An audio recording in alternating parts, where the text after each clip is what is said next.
Hi friend, তোমরা দেখছো তোমাদের প্রিয় YouTube channel exam guide by Nitu. আশা করি ভালো আছো এবং সুস্থ আছো। তোমরা যারা এসএসসি এমটিএস পরীক্ষা দেবে, তোমাদের জন্যই আমি এসএসসি এমটিএস 2023-এর প্রশ্নপত্র নিয়ে ক্লাস করাচ্ছি। আজকে আমি ক্লাস করাবো 43 নম্বর ক্লাস। এর আগে আমি 42টি ক্লাস তোমাদের করে দিয়েছি। আজকে যে ক্লাসটা করব সেটা 14ই জুন ফার্স্ট শিফটে এসেছিল।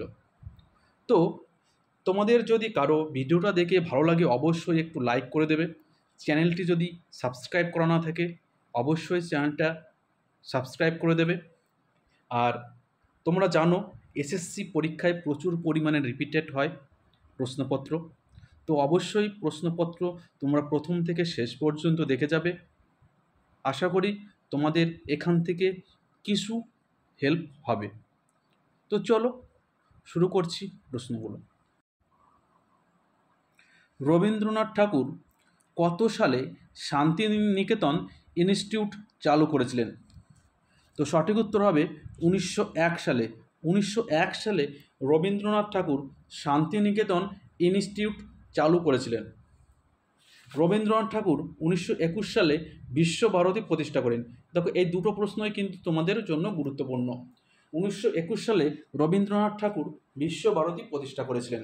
এই বিশ্বভারতী 1951 সালে কেন্দ্রীয় বিশ্ববিদ্যালয়ে পরিণত হয়েছিল। ঠিক আছে, তো বিশ্বভারতী 1951 সালে কেন্দ্রীয় বিশ্ববিদ্যালয়ে পরিণত হয়েছিল। চলো নেক্সট। লোমাস ঋষি গুহা নিচের কোন পাহাড়ে অবস্থিত? লোমাস ঋষি গুহা এটি অবস্থিত বারাবর পাহাড়। বারাবর পাহাড়ে কিন্তু এই লোমাস ঋষি গুহা অবস্থিত। দেখো, লোমাস ঋষি গুহা, যাকে লোমাস ঋষির গ্রোটোও বলা হয়, এটি ভারতের বিহার রাজ্যের জেহানাবাদ জেলার বারাবর এবং নাগার্জুনি পাহাড়ের মানবসৃষ্ট বারাবর গুহাগুলির মধ্যে একটি। ঠিক আছে, তো এটি কিন্তু বারাবর পাহাড়ের অবস্থিত। কোথায় এটি অবস্থিত? এটি কিন্তু বিহারের রাজ্যের জেহানাবাদ জেলায়। চলো নেক্সট।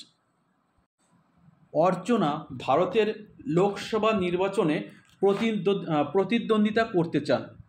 তিনি সর্বোচ্চ কতগুলি নির্বাচনী এলাকায় প্রতিদ্বন্দ্বিতা করতে পারবেন? তো একজন ব্যক্তি সর্বাধিক কয়টি লোকসভা কেন্দ্রে প্রতিদ্বন্দ্বিতা করতে পারেন? তো একজন ব্যক্তি কিন্তু সর্বোচ্চ 2টি লোকসভা কেন্দ্রে কিন্তু নির্বাচনে অংশগ্রহণ করতে পারে। একজন ব্যক্তি 2টি লোকসভা থেকে কিন্তু প্রতিদ্বন্দ্বী করতে পারে। ঠিক আছে, কিন্তু যদি দুটোই জিতে যায়, কোনো ব্যক্তি যদি দুটো আসনে জিতে যায় তবে কিন্তু তাকে কিন্তু একটা আসন থেকে তাকে পদত্যাগ করতে হবে। পরবর্তী প্রশ্ন। নাহিদ সিদ্দিকী অক্টোবর 2017 সালে মিলাপ ফেস্টের লাইফ টাইম অ্যাচিভমেন্ট অ্যাওয়ার্ডে ভূষিত হয়েছেন। তিনি কোন নৃত্যের জন্য স্বীকৃতি লাভ করেছেন? তো নাহিদ সিদ্দিকী কোন নাচের জন্য যুক্ত? তো তোমাদের দেখো, এই বিভিন্ন নাচ সম্পর্কে প্রশ্ন কিন্তু প্রচুর পরিমাণে আসে। তো প্রতিটা শিফটে তোমাদের এখান থেকে প্রশ্ন আসবেই। তো এই নাহিদ সিদ্দিকী ইনি কিন্তু কত্থক নৃত্যশিল্পী। নাহিদ সিদ্দিকী একজন কত্থক নৃত্যশিল্পী। কত্থক ভারতের উত্তরপ্রদেশের একটি শাস্ত্রীয় নৃত্য। ওডিসি উড়িষ্যা রাজ্যের শাস্ত্রীয় নৃত্য।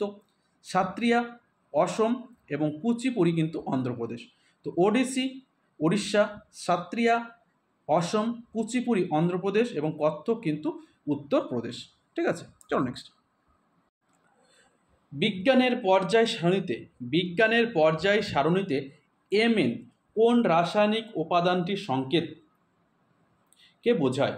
তো Mn বলতে কোন রাসায়নিক উপাদানের সংকেত বোঝায়? তো Mn বলতে ম্যাঙ্গানিজ। আর ম্যাগনেসিয়াম হচ্ছে Mg। Mg হচ্ছে ম্যাগনেসিয়াম। Mg বলতে বোঝায় ম্যাগনেসিয়ামকে। ঠিক আছে, Mg বলতে বোঝায় ম্যাগনেসিয়ামকে এবং Mn বলতে বোঝায় ম্যাঙ্গানিজ। পরবর্তী প্রশ্ন। চাঁদ প্রায় কতদিন ধরে পৃথিবীর চারদিকে ঘোরে? তো চাঁদ কিন্তু প্রায়, এখানে অপশন অনুযায়ী উত্তর হবে, চাঁদ কিন্তু প্রায় পৃথিবীর চারদিকে ঘোরে 27 দিন। তো চাঁদ পৃথিবীর চারদিকে ঘোরে প্রায় 27 দিন কিন্তু ঘোরে। ঠিক আছে, চলো নেক্সট। ভারতীয় সংবিধানে নিচের কোন অনুচ্ছেদে তপশিলি জাতির জন্য জাতীয় কমিশনের বিধান রয়েছে? তো তপশিলি জাতির জন্য জাতীয় কমিশনের বিধান রয়েছে 338 নম্বর ধারায়। ভারতীয় সংবিধানে 338 নম্বর ধারায় কিন্তু তপশিলি জাতির জন্য জাতীয় কমিশনের কথা বলা রয়েছে, এবং 338 এতে কিন্তু তপশিলি উপজাতির কমিশনের কথা বলা হয়েছে। তপশিলি জাতি 338 এবং তপশিলি উপজাতি কমিশন বোঝানো হয়েছে 338 এতে। ঠিক আছে, 338 এতে কিন্তু তপশিলি উপজাতিদের কমিশনের বিধান রয়েছে। এই তপশিলি জাতির বর্তমান চেয়ারম্যান কিশোর মাকওয়ানা। কিশোর মাকওয়ানা এই তপশিলি জাতি কমিশনের বর্তমান চেয়ারম্যান। অবশ্যই তোমরা নোট করে নেবে, এটা কিন্তু আসার মতন একটা প্রশ্ন। ঠিক আছে, চলো নেক্সট।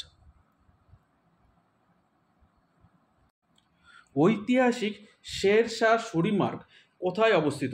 কাদের মধ্যে অবস্থিত? ঐতিহাসিক শেরশাহ সূরি মার্গ এটা কিন্তু অবস্থিত দিল্লি এবং অমৃতসরের মধ্যে। দিল্লি এবং অমৃতসরের মধ্যে এই শেরশাহ সূরি মার্গ চলে। শেরশাহ সূরি মার্গ চলে কাদের কোথায়? দিল্লি এবং অমৃতসরের মধ্যে বর্তমানে। ঠিক আছে, পরবর্তী প্রশ্ন। শেরশাহ সূরি মার্গ গ্র্যান্ড ট্রাঙ্ক রোড, ঠিক আছে, তো এটা একেবারে বাংলাদেশের সোনারগাঁও থেকে কিন্তু একেবারে পাকিস্তানে আগে চলছিল। ঠিক আছে, পাকিস্তান পর্যন্ত চলাচল করছে। এখন কিন্তু যেটা শেরশাহ কলকাতা থেকে একেবারে অমৃতসর, তো এখানে কলকাতা তো অমৃতসর নেই, তো ভায়া দিল্লি টু অমৃতসর আছে। ঠিক আছে, তো সঠিক উত্তর হবে Delhi to Amritsar. Tokyo Olympic 2020 যেটা খেলা হয়েছিল 2021 সালে, ভারত কয়টি রৌপ্য পদক পেয়েছিল? তো 2024 সালে টোকিও অলিম্পিক হবে প্যারিসে 26শে জুলাই থেকে। 26শে জুলাই থেকে 2024-এর প্যারিস অলিম্পিক শুরু হচ্ছে।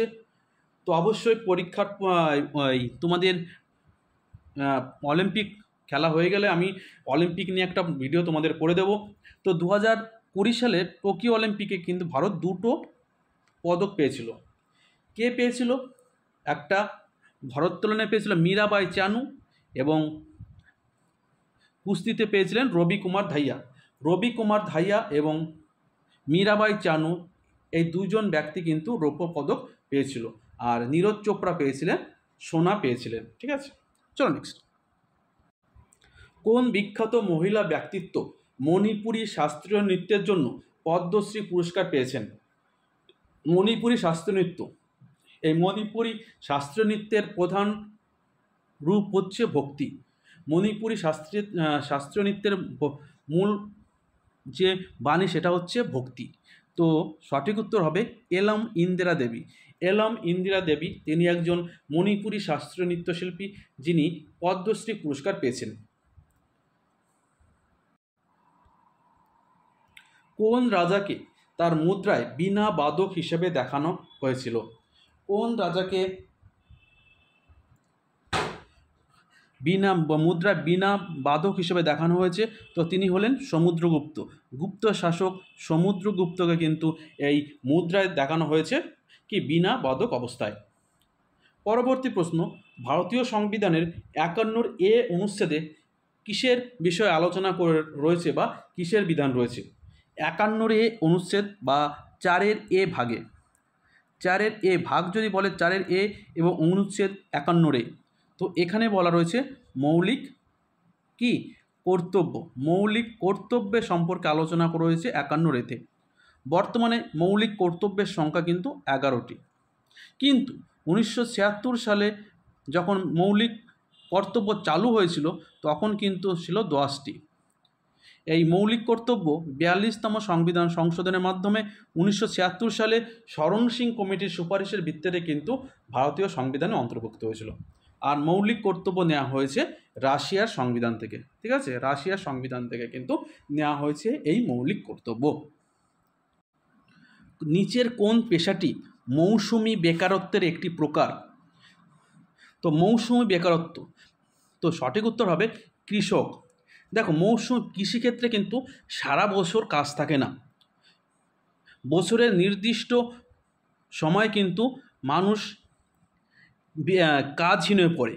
যেমন অতি বর্ষার সময় কোনো কৃষকদের কোনো কাজ থাকে না। ঠিক আছে, তো সারা বছর কিন্তু এই কৃষকদের কিন্তু কাজ থাকে না। তো এই যে বিভিন্ন সিজনের সময় কৃষকদের কাজ থাকে না, কাজ চলে যায়, এটাকে কিন্তু বলা হয় মৌসুমি বেকারত্ব। ঠিক আছে, যেমন আমি বলছি, অতিরিক্ত বর্ষা হলে তখন কিন্তু কৃষকদের কোনো কাজ থাকে না। যখন মাঠে ফসল নেই, ফসল শেষ হয়ে গেছে, তখন কিন্তু কোনো কাজ থাকে না। ঠিক আছে, তো এই যে কাজহীন হয়ে পড়ে থাকা, একেই বলা হয় মৌসুমি বেকারত্ব। পরবর্তী প্রশ্ন, চুনাপাথর হলো এক প্রকার কোন শিলার উদাহরণ? চুনাপাথর, তো সঠিক উত্তর হবে চুনাপাথর পাললিক শিলার উদাহরণ। চুনাপাথর পাললিক শিলার একটি উদাহরণ। ক্রিকেটে মহিলা এশিয়া কাপ 2022 কোন দল চ্যাম্পিয়ন হয়েছে? তো সঠিক উত্তর হবে আমাদের ভারত 2022 সালে ক্রিকেটে এশিয়া কাপে চ্যাম্পিয়ন হয়েছে। নিচের কোনটি স্তন্যপায়ী প্রাণীর উদাহরণ নয়? তো দেখো, কুকুর, বিড়াল এবং গরু এরা সবই কিন্তু স্তন্যপায়ী প্রাণীর উদাহরণ। তো সঠিক উত্তর হবে পাখি। পাখি কিন্তু স্তন্যপায়ী প্রাণী নয়। ঠিক আছে, চলো নেক্সট। তীব্র পরিবর্তনের মাধ্যমে লার্ভা প্রাপ্তবয়স্ককে রূপান্তরকে কি বলা হয়? তীব্র পরিবর্তনের মাধ্যমে লার্ভা প্রাপ্তবয়স্কের রূপান্তরকে বলা হয় রূপান্তর। বাংলায় রূপান্তর বলা হয়, কিন্তু ইংরাজিতে বলা হয় মেটাফরমোসিস। তাই দেখো, তীব্র পরিবর্তনের মাধ্যমে প্রাপ্তবয়স্কদের মধ্যে লার্ভা রূপান্তরকে মেটামরফোসিস বা রূপান্তর বলা হয়। উদাহরণ দেখো, রেশম পোকার জীবনচক্র, প্রথম কী হয়, ডিম হয়, ডিম ফুটে কী হয়, লার্ভা বা শুঁয়োপোকা হয়, সেখান থেকে পিউপা হয় এবং তারপরে প্রাপ্তবয়স্ক হয়। ঠিক আছে, ভারতের অহোম রাজ্য কোথায় অবস্থিত? ভারতের অহোম রাজ্য অবস্থিত কোথায়? তো সঠিক উত্তর হবে ব্রহ্মপুত্র উপত্যকায়। ভারতের অহোম রাজ্যটি অবস্থিত ব্রহ্মপুত্র উপত্যকায়। চলো নেক্সট। রাষ্ট্রনীতির নির্দেশমূলক নীতি ভারতীয় সংবিধানের কোন অংশে আসে? দেখো, একই জায়গা থেকে কিন্তু পরপর দুটো প্রশ্ন তোমাদের তুলে দিয়েছে। তো আমি তোমাদের বলি, 1 থেকে 51 পর্যন্ত ধারা কিন্তু তোমাদের মুখস্থ করতেই হবে। তো সমস্ত অবশ্যই যে তোমাদের 448টা ধারা আছে, মুখস্থ করলে ভালো হয়, কিন্তু 1 থেকে 51 পর্যন্ত ধারা অবশ্যই মুখস্থ তোমাদের করতেই হবে। তো রাষ্ট্রনীতির নির্দেশমূলক নীতি ভারতীয় সংবিধানে পার্ট 4-এ কিন্তু বলা রয়েছে। পার্ট 4 এবং অনুচ্ছেদ 36 থেকে 51-তে বলা রয়েছে রাষ্ট্র পরিচালনার নির্দেশমূলক নীতি। আর এই রাষ্ট্র পরিচালনার নির্দেশমূলক নীতি নেওয়া হয়েছে আয়ারল্যান্ডের সংবিধান থেকে। ডিপিএসপি এটা নেওয়া হয়েছে আয়ারল্যান্ডের সংবিধান থেকে। একটি মূলধনী জিনিসের পরিধান এবং ক্রিয়ার জন্য একটি বার্ষিক ভাতা কী নামে পরিচিত? তো এই বার্ষিক ভাতা কিন্তু অপচয় নামে পরিচিত। ইন্দোর ঘরানা ভারতীয় শাস্ত্রীয় সঙ্গীতের অন্যতম কণ্ঠ ঘরানা।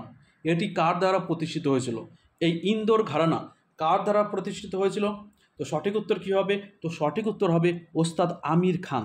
ওস্তাদ আমির খান এই ইন্দোর ঘরানার প্রতিষ্ঠাতা। গুরু বিপিন সিং ভারতের কোন নৃত্যশৈলীর সঙ্গে যুক্ত? তো গুরু বিপিন সিং তিনি মণিপুরী নৃত্যের একজন খ্যাতনামা নৃত্যশিল্পী। গুরু বিপিন সিং তিনি মণিপুরী নৃত্যের একজন খ্যাতনামা শিল্পী। তো ভারতের মণিপুর রাজ্যের কিন্তু একটি শাস্ত্রীয় নৃত্য। আর কালবেলিয়া একটি লোক ড্যান্স, তো এটা কিন্তু রাজস্থানের একটি লোক ড্যান্স। ঠিক আছে, লোকনৃত্য। আর ভারতনাট্যম শাস্ত্রীয় নৃত্য, এটা কিন্তু তামিলনাড়ু রাজ্যে। তো দেখো, তোমাদের এই যে শিটটা, এখান থেকে কিন্তু সেই ড্যান্স এবং সংবিধান থেকে কিন্তু প্রচুর প্রশ্ন এসেছে। দিওয়ালি সেই দিনটিকে চিহ্নিত করে যখন ভগবান রাম রাজা রাবণকে পরাজিত করার পর কত বছরের নির্বাসনের পর অযোধ্যায় ফিরে আসে। দিওয়ালি আমরা যে পালন করি সেটা রাজা রাম রাবণকে পরাজিত করেছিলেন এবং অযোধ্যায় ফিরে আসার জন্য এই দিনটি দিওয়ালি হিসাবে পালন করা হয়। তো এই ভগবান রাম কত বছর পর এই অযোধ্যায় ফিরেছিলেন? তো তিনি প্রায় 14 বছর পর কিন্তু অযোধ্যায় ফিরেছিলেন। তো সেই উপলক্ষেই কিন্তু এই দিওয়ালি অনুষ্ঠানটি করা হয়। তো দিওয়ালির দিন কিন্তু আলোর উৎসব। এখানে কিন্তু প্রদীপ, মোমবাতি জ্বালানো হয় প্রতিটা ঘরে ঘরে। ভারতের 2011 সালের আদমশুমারি অনুসারে ভারতের কোন রাজ্যের লিঙ্গানুপাত সবচেয়ে কম? ভারতের লিঙ্গানুপাত বলতে বোঝানো হয় প্রতি 1000 জন পুরুষের মধ্যে কতজন মহিলা বাস রয়েছে। যেমন ভারতের কিন্তু টোটাল লিঙ্গানুপাতের পরিমাণ 943 জন। তো 1000 জন পুরুষ এবং 943 জন মহিলা। আর সবচেয়ে কম লিঙ্গানুপাত রয়েছে হরিয়ানায়। হরিয়ানাতে কিন্তু লিঙ্গানুপাত সবচেয়ে কম। এখানে কিন্তু 879 জন, প্রতি 1000 জন পুরুষের মধ্যে 879 জন কিন্তু মহিলা। আর সবচেয়ে বেশি লিঙ্গানুপাত রয়েছে কেরালা রাজ্যে। ভারতের সবচেয়ে বেশি লিঙ্গানুপাত কেরালা রাজ্যে। ঠিক আছে, চল নেক্সট। আগ্রার একজন ব্যাংকার শিবদয়াল সাহেব তিনি কত সালে রাধাস্বামী সৎসঙ্গ প্রতিষ্ঠা করেন? রাধাস্বামী সৎসঙ্গ এটি প্রতিষ্ঠা হয়েছিল 1861 সালে। তো বন্ধুরা, ভিডিওটা এই পর্যন্ত। ভিডিওটা ভালো লাগলে লাইক করবে, শেয়ার করবে। তো এখনকার মধ্যে বিদায় নিচ্ছি, আবার দেখাবে। ততক্ষণ ভালো থাকবে, সুস্থ থাকবে। ধন্যবাদ।